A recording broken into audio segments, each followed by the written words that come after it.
ସେତେବେଳେ ମଧ୍ୟ ଭାରତ ଫେଭରାଇଟ୍ ଥିଲା, କାରଣ ଯେଉଁଭଳି ଭାବରେ ଭାରତୀୟ ବ୍ୟାଟର ମାନେ ବ୍ୟାଟିଂ କରୁଥିଲେ ବା ଆମ ପାଖରେ ଯେଉଁ ଲେବୁଲର ବୋଲର ଅଛନ୍ତି ସମସ୍ତେ ଭାରତକୁ ଭାବୁଥିଲେ ଯେ ଭାରତ ସବୁଠୁ ଫେଭରାଇଟ୍ ଥିଲା। ମାତ୍ର ଆଜି ପର୍ଯ୍ୟନ୍ତ ଯେ ଦେଖାଯାଏ T20 ୱାର୍ଲଡ କପ୍ରେ ଯେଉଁ ଦଳ ହୋଷ୍ଟିଂ କରୁଥିଲା ସେମାନେ କେବେ ବିଶ୍ୱକପ୍ ଜିତି ନଥିଲେ।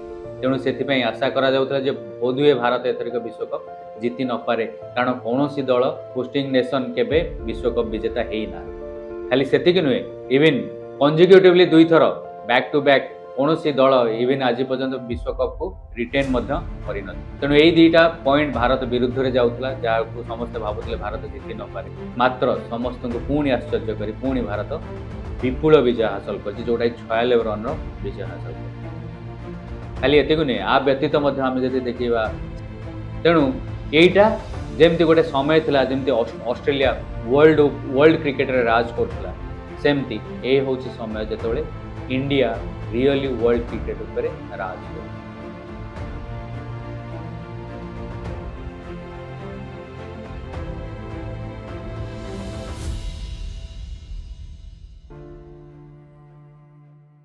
जय जगन्नाथ दर्शक बंधु, आज पुणी गोटे नुआ टॉपिक। गतकाली भारत पुणी थरे T20 विश्वकप विजेता है। जदि देखा जाए भारत प्रथम देश होइछि जे कि कंटिन्यूअसली 2 थर T20 वर्ल्ड कप जीति। आउ आमे जदि विश्वकप रे इतिहास देखिबा ताले प्रथम विश्वकप 1983 मसीह भारत वेस्टइंडीज को हरैकरी विजय प्राप्त करथिला। आउ सेतेबेले कैप्टेन थिले कपिल देव। जेतबेले 1983 मसीह भारतीय टीम इंग्लैंड गस्तरे जाइथिला, केही भाबी भी नथिले जे भारत विश्वकप जीतिबो। मात्र भारत विश्वकप जीतिथिला, समस्त को आश्चर्य करी भारत विश्वकप जीतिथिला। तापरे द्वितीय विश्वकप भारत जीतिला 2007 रे T20 फॉर्मेट रे, सेटा महेंद्र सिंह धोनी को कैप्टेनशिप। आउ जदि देखा जाए सेतेबेले 2007 रे जेतबेले भारत विश्वकप जीतिला, सेतेबेले भारत जो माने सबुठु बड़ प्लेयर थे सचिन तेंदुलकर हूँ, सौरव गांगुली हूँ बा राहुल द्राविड़ हूँ, से मैंने खेली T20 रे पार्टिसिपेट करनथिले। आउ गोटे नुआ टीम नुआ प्लेयर मान को लेकिन जो टीम धोनी की दि जाइथिला, धोनी मध्य सेमती समस्त आश्चर्य करे 2007 मसीह विश्वकप जीति। आउ 2011 रे पुणी 50-50 वर्ल्ड कप रे धोनी पुणी श्रीलंका को हर विश्वकप जीतले। वानखेड़े स्टाडियम रे तांको से जो छक्का लास्ट बॉल छक्का सबुदिन भारतीय मानक मन रही। आउ जदि आमे देखा जाए तापर 2024 रे पुणी थरे भारत विश्वकप जीति। आउ एथरिक कैप्टेन थिले रोहित शर्मा। आउ सेटा पुणी थिला T20 फॉर्मेट। T20 फॉर्मेट रे विश्वकप जीति सारिबा परे आउ से जो लास्ट मैच थिला Virat Kohli man of the match हेतिले, 78 रन पारे खेलथिले।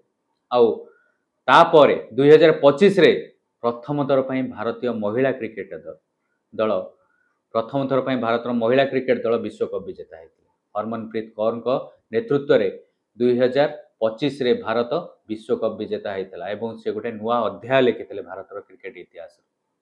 आउ 2026 जेतेबेले आमे पुणी T20 वर्ल्ड कप को आसिलु, सेतेबेले मध्य भारत फेवराइट थिला, कारण जो भली भाबरे भारतीय बैटर माने बैटिंग करुथिले बा आम पाखरे जो लेवल बोलर अछंती समस्ते भारत को भाबुथिले जे भारत सबुठु फेवराइट थिला। मात्र आज पर्यंत जे देखा जाए T20 वर्ल्ड कप रे जो दल होस्टिंग करथिला सेमाने केबे विश्वकप जीति नथिले। तेणु सेथिपई आशा करा जाउथिला जे बोधुए भारत एथरिक विश्वकप जीति नपारे, कारण कौनसी दल होस्टिंग नेशन केबे विश्वकप विजेता हेई नांती। खाली सेतिकी नुहे, इविन कनजिक्यूटिवली 2 थर बैक टू बैक कौनसी दल इविन आज पर्यंत विश्वकप को रिटेन मध्य करिनथि। तेणु एई 2टा पॉइंट भारत विरुद्ध जाउथिला, जाहाकू समस्ते भाबुथिले भारत जीति नपारे। मात्र समस्त को पुणी आश्चर्य करी पुणी भारत विपुल विजय हासिल करछि, जोटा 46 रन विजय हासिल करछि। खाली एतिकी नुहे, आ व्यतीत मध्य आमे जदि देखिबा सीनियर क्रिकेटर को छाड़देले अंडर 19 रे इंडियन मेन्स टीम 6टा विश्वकप जीतिथिला बेले इंडियन वुमेन्स टीम अंडर 19 रे गोटे विश्वकप जीति। किंतु आसंतु आज चर्चा करिबा ए जो शेष होइतबा विश्वकप विषय। ए विश्वकप रे किए केमिति प्रदर्शन कले, भारत पाखरे कौन आह्वान गुड़ाक थिला, से विषय आज चर्चा करिबा। दर्शक बंधु देखते जो विश्वकप आरंभ है प्रथम मैच थिला भारतर अमेरिका सहित यूएसए सहित। आउ से मैच रे जदिओ आमे भाबुथिले यूएसए को आमे आराम रे हरई पारिबा मात्र सेमिति हेई नथिला। 77 रन रे 6टा विकेट भारत चली जाइतिला एवं भारत टीम एमिति गोटे परिस्थिति रे पहुंची जाइतिला जोठी भारत समस्त आशा करुथिले जे भारत एठू हारी जाई मध्य पारे, किंतु सेही मैच रे भारतर कैप्टेन सूर्य कुमार यादव से मैच रे 84 रन अपराजित पारी खेली भारत को गोटे मर्यादाजनक 161 रन करथिले एवं भारत शेष में अमेरिका को 29 रन रे परास्त करथिले। तापरे पाकिस्तान विरुद्ध रे जदियो भी बारंबार कुआ जाउची जे पाकिस्तान भारत पाकिस्तान राइवलरी सबुठु बड़, मु किंतु भाबुनी भारत पाकिस्तान राइवलरी सब, कारण आमे जदि विश्वकप रे देखिबा ताले एपर्यंत जाए जो भारत पाकिस्तान मध्य जतिक मैच हेची ता भितर मात्र गोटे मैच पाकिस्तान जीति आउ 8टा भारत जीति। केतोले आमे कहबा इक्वल हेई पारे बा राइवलरीटा सेम जेतोले सेही 9टा मैच रु 5-4 4-5 कि 6-3 मध्य एमती हेतिला आमे कहि परिबा राइवलरी। 8-1 याकू कोन राइवलरी को आजिबो, तथापि छाड़ंतु, तथापि पाकिस्तान बहुत ड्रामा कला भारत सहित खेलिबनी।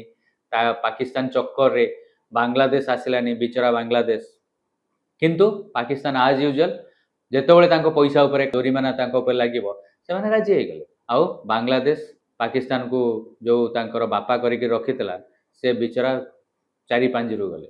एनीवे पाकिस्तान से मैच रे हमर ईशान किशन गोटे बढ़िया 77 रन पारी खेलते एवं भारत पाकिस्तान को बहुत विपुल भारत जेतोले 175 रन करथिला पाकिस्तान मात्र 114 रन रे ऑल आउट हेइतला। तापरे सुपर 8 की भारत आराम रे पळे आस्थिला। मात्र सबुठु बड़ झटका लागिला सुपर 8 मैच रे आमे जे देखिबा प्रथम मैच टा साउथ अफ्रीका विरुद्ध रे थिला एवं आमे माने भाबुथिले जे साउथ अफ्रीका को जेमती 2024 रे विश्वकप फाइनल रे भारत साउथ अफ्रीका को हरैतिला सेमती साउथ अफ्रीका को हरैबारे किछि प्रॉब्लम हबनी।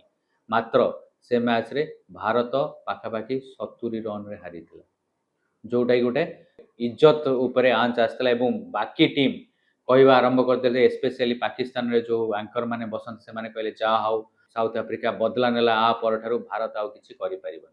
ता मध्यरे जे देखा जाए आमे भारत विश्वकप को जिबा आगरु 1 नंबर बैट्समैन थिले अभिषेक शर्मा, 1 नंबर बॉलर हेले Varun Chakravarthy.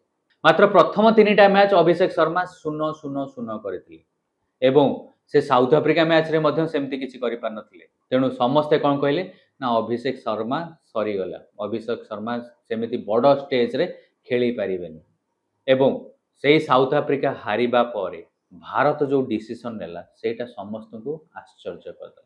In fact south Africa हारिबा परे कैप्टेन सूर्य कुमार यादव मध्य गोटे स्टेटमेंट देइथिले, से कहिथिले आ परे जो भारत को देखिबो ताकू केही विश्वास करि परिबे। इनफैक्ट से स्टेटमेंट सुनी कोठ ना कोठी मते भी मध्य लागितला जे सतरे कोन एमती किछि उल्टो पाल्टो करि परिबे माने जेतले साउथ अफ्रीका एते जोरे हारिछन। मात्र तापर प्रथम चेंज कोन कला भारत संजू सैमसन को ओपन करेला, जो संजू सैमसन 2024 वर्ल्ड कप रे टीम रे थाई मध्य गोटे मैच खेलिबा पाई नथिले। तापरे बहु समय भल प्रदर्शन करछन्ती, खराब प्रदर्शन करछन्ती, तांकर भल खराब लागि रहितला। फाइनली संजू सैमसन को ओपन करैतला भारत एवं संजू सैमसन जेतले ओपन कले जिम्बाब्वे विरुद्ध सेते अधिका स्कोर करि पार नथिले। मात्र तापरे से जिम्बाब्वे विरुद्ध रे अभिषेक शर्मा प्रथम अर्धशतक हासिल कले वर्ल्ड कप रो 256 रन भारत जिम्बाब्वे विरुद्ध रे करथिला एवं जिम्बाब्वे को हरैतिला। तापरे नेक्स्ट मैच ता भारी क्रुशियल थिला, वेस्ट इंडीज विरुद्ध रे थिला। आउ वेस्ट इंडीज को टी20 रे हम समस्त जानि चंती केते दुर्दश से माने कोनोसी समय रे से माने मैच जीति पारिबो एवं वेस्ट इंडीज मध्य प्रथम बैटिंग करी 196 रन पारी खेल जो 196 रन वेस्ट इंडीज करथिला सेतबळे समस्ते स्पेशली बाहर किछि एंकर माने किछि commentator analyst so called Pakistani analyst से माने कहि दैथिले जे भारत जीति पारिबनी 196 रन करि पारिबनी, कारण ता पूर्वरु जेते थर भी वर्ल्ड कप रे भारत 160 ऊपर को रन चेस करथिला सबु थरिक विराट कोहली अर्धशतक करी शेष पर्यंत अपराजित थिले। आउ जेहेतु विराट कोहली नथिले से माने कहबा आरंभ कले जे भारत ए मैच जीति पारिबो नाही। मात्र से मैच रे 196 रन जो वेस्ट इंडीज करिथिला से मैच रे Sanju Samson 97 run not out रही भारत को जितेइथिले एवं सेठी संजू सैमसन देखैथिले जे तांकर आविर्भाव हेइछि, तांको जो एते दिन हेलानी नेग्लेक्ट करी रखा हितला ତାଙ୍କର ପୁଣି ଆବିର୍ଭାବ ହେଇଛି। ସଞ୍ଜୁ ସାମସନଙ୍କୁ ମଧ୍ୟ ସେ ମ୍ୟାଚ୍ରେ ମ୍ୟାନ୍ ଅଫ୍ ଦ ମ୍ୟାଚ୍ କରାଯାଇଥିଲା ଏବଂ ତାପରେ ଭାରତ ସେମିଫାଇନାଲକୁ ଉନ୍ନୀତ ହେଇଥିଲା।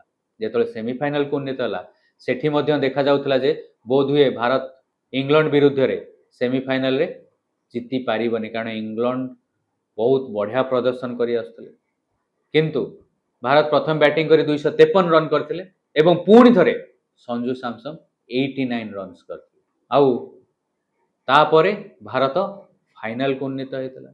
ଫାଇନାଲକୁ ଯେତେବେଳେ ଗଲା ତା ଆଗରୁ ଫାଇନାଲକୁ ଯେଉଁ ନ୍ୟୁଜିଲାଣ୍ଡ ଯେତେବେଳେ ଆସିଲା, ନ୍ୟୁଜିଲାଣ୍ଡ ସାଉଥ ଆଫ୍ରିକା ଯେଉଁ ଟାର୍ଗେଟ 170 ପ୍ଲସ୍ ରଖିଥିଲା, ନ୍ୟୁଜିଲାଣ୍ଡ ମାତ୍ର 12 ଓଭରରେ ତାକୁ ଚେସ୍ କରିଦେଇଥିଲା। ଯେଉଁ ଫିନ୍ ଆଲେନ୍ ଶତକ କରିଥିଲେ, 33ଟା ବଲ୍ରେ ଶତକ କରିଥିଲେ ଏବଂ ସେ ଦେଖେଇଥିଲେ ଯେ କେତେ ଦୁର୍ଦ୍ଧର୍ଷ। ଆଉ ଯେତେବେଳେ ନ୍ୟୁଜିଲାଣ୍ଡ ଫାଇନାଲକୁ ଆସିଲା ସମସ୍ତେ ଆଶା କରୁଥିଲେ ଯେ କୋଉଠି ନା କୋଉଠି ବୋଧହୁଏ, କାରଣ ଯେତେବେଳେ ବି ଭାରତ ନକ୍ଆଉଟରେ ନ୍ୟୁଜିଲାଣ୍ଡ ବିରୁଦ୍ଧରେ ଖେଳିଥିଲା ତା ଆଗରୁ ସବୁଥିରେ ପ୍ରାୟତଃ ନ୍ୟୁଜିଲାଣ୍ଡ ହିଁ ଜିତିଥିଲା।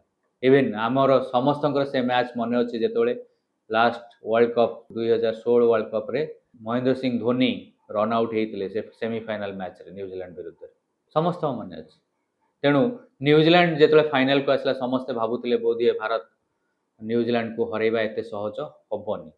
ଆଉ ପାକିସ୍ତାନରେ ବସିଥିବା ମହମ୍ମଦ ଅମିର ସେ ପ୍ରଥମେ କହୁଥିଲେ ଭାରତ ସେମିଫାଇନାଲକୁ ଯିବନି। ସେମିଫାଇନାଲକୁ ଯେତେବେଳେ ଗଲା ସେ କହିଲେ ଭାରତ ସେମିଫାଇନାଲରେ ଇଂଲଣ୍ଡକୁ ହରାଇ ପାରିବନି, ଇଂଲଣ୍ଡ ଯିବ ଫାଇନାଲକୁ। ଯେତେବେଳେ ଭାରତ ଫାଇନାଲକୁ ଆସିଲା ସେ ଫାଇନାଲି କହିଲେ ଯେ ନାଇଁ ଭାରତ ହିଁ ଜିତିବ। ଯେତେବେଳେ ନ୍ୟୁଜିଲାଣ୍ଡ ବିରୁଦ୍ଧରେ ମ୍ୟାଚ୍ ଆସିଲା ନ୍ୟୁଜିଲାଣ୍ଡ ଟସ୍ ଜିତିଲା ଏବଂ ସେମାନେ ଭାରତକୁ ବ୍ୟାଟିଂ ଦେଇଥିଲେ। ଭାରତକୁ ଯେତେବେଳେ ବ୍ୟାଟିଂ ଦେଇଥିଲେ ଏପର୍ଯ୍ୟନ୍ତ ଯାଏ ସବୁଠୁ ୱିକ୍ ପଏଣ୍ଟ ଭାରତର ବ୍ୟାଟିଂର ଥିଲା ଅଭିଷେକ ଶର୍ମା, କାରଣ ସେ ତାଙ୍କ ବ୍ୟାଟ୍ ଆଦୌ ଚାଲିନଥିଲା। 3ଟି 0ରୁ ସେ ୱାର୍ଲଡ କପ୍ ଷ୍ଟାର୍ଟ କରିଥିଲେ। ଗୋଟିଏ କେବଳ ଅର୍ଦ୍ଧଶତକ ଜିମ୍ବାୱେ ବିରୁଦ୍ଧରେ କରିଥିଲେ। ତେଣୁ ସମସ୍ତଙ୍କ ଡାଉଟ୍ ଥିଲା ଯେ ଅଭିଷେକକୁ ଟିମ୍ରୁ ବସେଇ ଦିଆଯାଇପାରେ, ବେଞ୍ଚରେ ବସେଇ ଦିଆଯାଇପାରେ। ମାତ୍ର ଗୌତମ ଗମ୍ଭୀର ଏବଂ ସୂର୍ଯ୍ୟକୁମାର ୟାଦବ ସେ ଡିସାଇଡ୍ କଲେ ସେମ୍ ଟିମ୍ ନେଇ ଖେଳିବେ। ଅଭିଷେକ ଶର୍ମାଙ୍କର ବ୍ୟାଟ୍ ଚାଲୁନଥିଲା କି ଆମର ବରୁଣ ଚକ୍ରବର୍ତ୍ତୀଙ୍କ ବୋଲିଂ ମଧ୍ୟ କାମ କରୁନଥିଲା ସୁପର 8 ପରଠାରୁ। ଲିଗ୍ ଷ୍ଟେଜ୍ ପରେ ବରୁଣ ଚକ୍ରବର୍ତ୍ତୀଙ୍କ ବୋଲିଂରେ ବହୁତ ମାଡ଼ ହେଉଥିଲା। ତେଣୁ ସମସ୍ତେ ଭାବୁଥିଲେ ଏ ଦୁଇ ଜଣଙ୍କୁ ବସାଯିବ, ମାତ୍ର ଟିମ୍ ସେମାନଙ୍କ ଉପରେ ଫେଥ୍ ରଖିଥିଲା ଏବଂ ସେଇ ସେମ୍ ଟିମ୍ ଖେଳେଇଥିଲା। ଆଉ ଭାରତ 6 ଓଭରରେ 92 ରନ୍ କରିଥିଲା, ଯେଉଁଟାକି ରେକର୍ଡ। ନ୍ୟୁଜିଲାଣ୍ଡ ବିରୁଦ୍ଧରେ ଫାଇନାଲରେ 6 ଓଭରରେ ଯେଉଁ ପାୱାର ପ୍ଲେ ଭିତରେ 92 ରନ୍ କରିବା ଗୋଟେ ରେକର୍ଡ। ଏବଂ ଖାଲି ସେତିକି ନୁହେଁ, ଅଭିଷେକ ଶର୍ମା ମଧ୍ୟ 18ଟି ବଲ୍ରେ ତାଙ୍କର 50 ପୂରଣ କରିଥିଲେ। ଆଉ ତାପରେ ଅଭିଷେକ ଶର୍ମା ଆଉଟ୍ ହେବା ପରେ ଇଶାନ କିଶନ ଆସିଥିଲେ, ସେ ମଧ୍ୟ ଧୂଆଁଧାର 54 ରନ୍ର ପାରି ଖେଳିଥିଲେ। ଆଉ ପୁଣି ଥରେ ସଞ୍ଜୁ ସାମସନ ସେ ମଧ୍ୟ ସେଇ 89 ରନ୍, ପୁଣି ଥରେ ସେମିଫାଇନାଲରେ 89, ଫାଇନାଲରେ ମଧ୍ୟ 89 ରନ୍ କରି ଆଉଟ୍ ହେଇଥିଲେ। ସଞ୍ଜୁ ସାମସନ ପ୍ରଥମ ଖେଳାଳି ହେଲେ ଯେ କି ୱାର୍ଲଡ କପ୍ରେ କନଜିକ୍ୟୁଟିଭଲି 3ଟା ମ୍ୟାଚ୍ରେ 80+ ସ୍କୋର କରିଛନ୍ତି। ଆଉ ଖାଲି ସେତିକି ନୁହେଁ, ଲାଷ୍ଟ ଓଭରରେ ଶିବମ ଦୁବେ ଗୋଟିଏ ଓଭରରେ 24 ରନ୍ କରିକିରି ଭାରତ ଟୋଟାଲକୁ 255ରେ ପହଞ୍ଚାଇ ଦେଇଥିଲେ, ଯେଉଁଟାକି ଆଜି ପର୍ଯ୍ୟନ୍ତ ଫାଇନାଲରେ କେବେ କରାହେଇନଥିଲା। 255କୁ ଚେସ୍ କରି ଜିତିବା କଷ୍ଟକର। ମାତ୍ର ଯେତେବେଳେ ନ୍ୟୁଜିଲାଣ୍ଡ ବ୍ୟାଟିଂ ଆରମ୍ଭ କଲା, ଯେଉଁ ଫିନ୍ ଆଲେନ୍ 33ଟା ବଲ୍ରେ ଶତକ ମାରିଥିଲେ ସାଉଥ ଆଫ୍ରିକା ବିରୁଦ୍ଧରେ, ସେ ମାତ୍ର 9 ରନ୍ କରି ଆଉଟ୍ ହେଇଥିଲେ। ଏବଂ ତା ପରଠାରୁ ଜସପ୍ରୀତ ବୁମରାଙ୍କର ଆଜ୍ ୟୁଜୁଆଲ ଜସି ଜେସା କୋଇ ନେଇ, ଜସପ୍ରୀତ ବୁମରା 15 ରନ୍ ଦେଇ 4ଟି ୱିକେଟ୍ ନେଇଥିଲେ ଏବଂ 96 ରନ୍ରେ ନ୍ୟୁଜିଲାଣ୍ଡ ଦଳ ପରାସ୍ତ ହେଇଥିଲେ। ଯଦି 96 ରନ୍କୁ ଆମେ ଦେଖାଯାଏ, ଏ ଏକ ପ୍ରକାର କୁହାଗଲେ ଗୋଟେ ୱାନ୍ ସାଇଡେଡ୍ ମ୍ୟାଚ୍ ହେଇଗଲା। ଦର୍ଶକ ବନ୍ଧୁ, ଫାଇନାଲି ଭାରତ ଜିତିଲା। ମାତ୍ର ଆମେ ଯଦି ଦେଖିବା, ଯଦି ଆମେ ଆନାଲିସିସ୍ କରିବା ପ୍ଲେୟାର ମାନଙ୍କର ରେଟିଂସ୍ ରିପୋର୍ଟ କାର୍ଡ, ତାହେଲେ Sanju Samson man of the series ହେଲେ ହେବା ଦରକାର ମଧ୍ୟ, କାରଣ ସେ ଯଦିଓ ମାତ୍ର 4ଟା ମ୍ୟାଚ୍ ଖେଳିଥିଲେ, ସେ 4ଟା ମ୍ୟାଚ୍ରେ ଭାରତ ପକ୍ଷରୁ ସବୁଠୁ ଅଧିକା ରନ୍ 321 ରନ୍ କରିଥିଲେ। ତାପରେ ଯଦି ଆମେ ଦେଖାଯାଏ ଇଶାନ କିଶନ, ସେ ମଧ୍ୟ 317 ରନ୍ କରିଛନ୍ତି ଏ ୱାର୍ଲଡ କପ୍ରେ, ତାଙ୍କ ପ୍ରଦର୍ଶନ ମଧ୍ୟ ବଢ଼ିଆ ରହିଛି। ଅଭିଷେକ ଶର୍ମାଙ୍କ ପ୍ରଦର୍ଶନ ସେତେ ଭଲ ରହିଲାନି। ଯଦି ସଞ୍ଜୁ ସାମସନଙ୍କୁ କୁହାଯାଏ ମୁଁ 9 ଆଉଟ୍ ଅଫ୍ 10 ଦେବି, ଇଶାନ କିଶନକୁ 7 ଆଉଟ୍ ଅଫ୍ 10 ଦେବି, ଅଭିଷେକ ଶର୍ମାଙ୍କୁ ଠିକ୍ ଅଛି ମୁଁ 4 ଆଉଟ୍ ଅଫ୍ 10 ଦେବି, କାରଣ 4 ଏଇଥିପାଇଁ ପାଇବେ କାରଣ ସେ ଫାଇନାଲରେ ଯେଉଁ 50 କଲେ, ତେଣୁ 4 ଆଉଟ୍ ଅଫ୍ 10 ଦେବି। ସୂର୍ଯ୍ୟକୁମାର ୟାଦବ ତାଙ୍କ ବ୍ୟାଟ୍ ପ୍ରଥମ ମ୍ୟାଚ୍କୁ ଛାଡ଼ିଦେଲେ, ଆଉ ସେତେ ଚାଲିନି। ତେଣୁ କିନ୍ତୁ ତାଙ୍କ କ୍ୟାପ୍ଟେନ୍ସିକୁ ଆମକୁ ଆଖି ଆଗରେ ରଖିବାକୁ ପଡ଼ିବ, ତାଙ୍କୁ ମଧ୍ୟ ସେଇ 6 ଆଉଟ୍ ଅଫ୍ 10 ମିଳିବ। ଆଉ ତାପରେ ଯଦି ଦେଖାଯାଏ ଯଦି ୱାର୍ଲଡ କପ୍ରେ ଅଲରାଉଣ୍ଡର ହିସାବରେ ଶିବମ ଦୁବେ ଆଉ ହାର୍ଦ୍ଦିକ ପାଣ୍ଡ୍ୟା से मध्य बहुत चमत्कार प्रदर्शन करते दी जन जाक। शिवम दुबे टोटाली 235 रन करिसंती बैटिंग करी एवं 5टा विकेट मध्य नेइथिले। आ जेतेबेले भी दरकार होतला पावर हिटिंग शिवम दुबे सबु बेले आसिक पावर हिट करते। तेणु तांकु मध्य मु 7 आउट ऑफ 10 देबी। हार्दिक पांड्या से भली 217 रन करचंती एवं 9टा wicket नेइचंती तांकु Madhya 7 out of 10 Devi. In fact Hardik Pandya को 8 आउट ऑफ 10 देबी कारण से सब क्रुशियल समय रे आसिक बोलिंग करचंती बढ़िया बैटिंग माने क्रुशियल समय रे बढ़िया विकेट नेइचंती। आउ तिलक वर्मा मध्य 207 रन करचंती तांकु 6 आउट ऑफ 10 देई हबो। बोलिंग जदि देखिबा बोलिंग रे आज यूजुअल जस्सी जैसा कोई नहीं। जब मैच बड़ा होता है बुमराह खड़ा होता है। 2024 वर्ल्ड कप रे मध्य बुमराह सकाशे आमे जितलु। इवन 2026 वर्ल्ड कप मध्य देखा जाए जदि फाइनल सेटा मध्य बुमराहଙ୍କର कंट्रीब्यूशन बहुत 15 रन दे 4टी विकेट एवं पूरा वर्ल्ड कप रे से टोटल सबुठु अधिका 14टा विकेट नेइतले। बुमराह को 9 आउट ऑफ 10 देई हबो। तापरे आमर जदियो वरुण चक्रवर्ती इकोनॉमिकली बहुत रन खाइचंती से मध्य 14टी विकेट नेइचंती। मात्र जेहेतु इकोनॉमिकली बहुत रन खाइचंती मु तांको आउ टी20 रो नंबर 1 बॉलर तांको से भल परफॉर्मेंस आउरी करि पाथन तांको 6 आउट ऑफ 10 रु 6 रन 6 देबी 6 पॉइंट देबी। तापर जे देखा जाय अर्शदीप सिंह से मध्य 9टा विकेट नेइचंती तांको सेमती 10 रु 6 मिलिबो। आउ अक्षर पटेल को केमती बोलिबा वाइस कैप्टेन भी क्रुशियल टाइम रे विकेट नेइचंती रन किछि करचंती आउ फील्डिंग तांकर जो सेमीफाइनल जो 3-3टा कैच नेइथिले सेटा वंडरफुल अनबिलीवेबल। तेणु अक्षर पटेल को 10 पॉइंट रु 7 पॉइंट देबी। ता व्यतीत आउ जे देखा जाए मोहम्मद सिराज बेसी चांस पाई नथिले तथापि तांको जेति चांस मिलथिला से भलो खेलचंती तांको मध्य 6 आउट ऑफ 10 देई हबो कारण तांको चांस मिल। आउ रिंकू सिंह मध्य सेमते तांको बेसी भी चांस मिली। तेणु तांको मु टिके डिफिकल्ट होउची तांको किछ पॉइंट दबा से तांको से 2 रु 3 आउट ऑफ 10 देई हबो। तेणु एई जदि आमे देखिबा दर्शक बंधु एटा गोटे फुल टीम परफॉर्मेंस थिला। जे कोनसी समय रे केही भी आसी भारत को जितेइकरी चली जाउतला। तेणु एमती जदि खेल एटा एक्चुअली देखौची जे भारत रो डोमिनेंस देखौची। आपण गोटे वर्ल्ड कप रे 3 थर 250 रु अधिक रन करिवा फाइनल रे 96 रन रे जितिबा ये सब वन साइडेड मैच। तेणु एटा जेमती गोटे समय थिला जेमती ऑस्ट्रेलिया भारत ऊपर ऑस्ट्रेलिया वर्ल्ड क्रिकेट रे राज करथला सेमती ए होची समय जेतेबेले इंडिया रियली वर्ल्ड क्रिकेट ऊपर राज करूछ। दर्शक बंधु आपण मान मतामत कोन निश्चय जणेबे। ए वीडियोटा केमती लागला निश्चय जणेबे। आपण पाखे जदि अधिका किछि सूचना अछि कमेंट दे जणेबे। जदि वीडियो गुडा भल लागुची रिक्वेस्ट करबी चैनल टाको सब्सक्राइब कर नियंतु वीडियो को लाइक करंतु आउ अधिक रु अधिक शेयर करंतु। आमे पुणी थरे देखा हबो आउ गोटे नुआ टॉपिक नै नुआ वीडियो नै। जय जगन्नाथ दर्शक बंधु जय हिंद वंदे उत्कल।